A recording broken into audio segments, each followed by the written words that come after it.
আজকে তৈরি করে দেখাবো খুব সহজ পদ্ধতিতে ডিমের হালুয়া।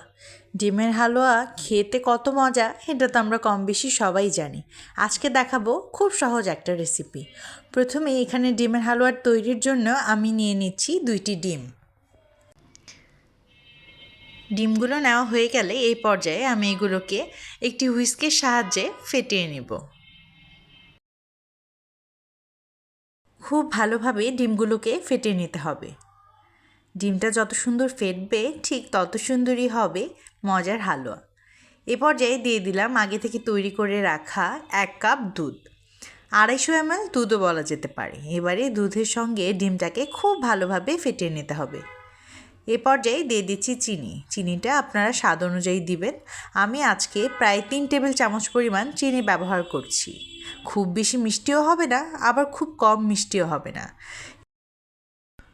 এইভাবে খুব সুন্দর একটা কালার যখন চলে আসবে তখনই আমরা এটিকে চুলায় দিয়ে দিব।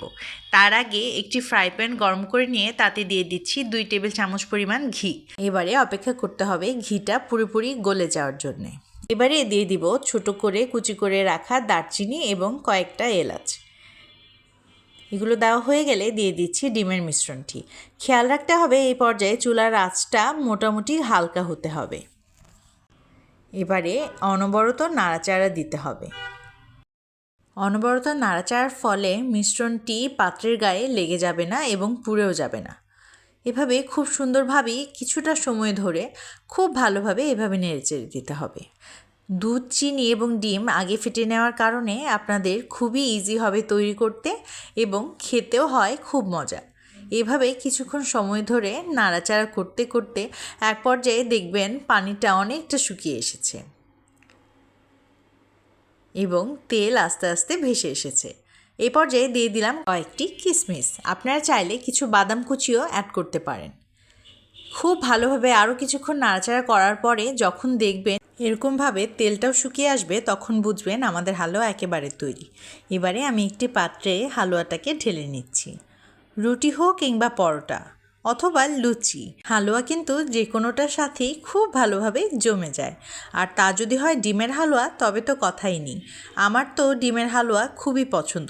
আপনাদের কার কার ডিমের হালুয়া পছন্দ আমাকে কিন্তু কমেন্ট বক্সে অবশ্যই জানাবেন।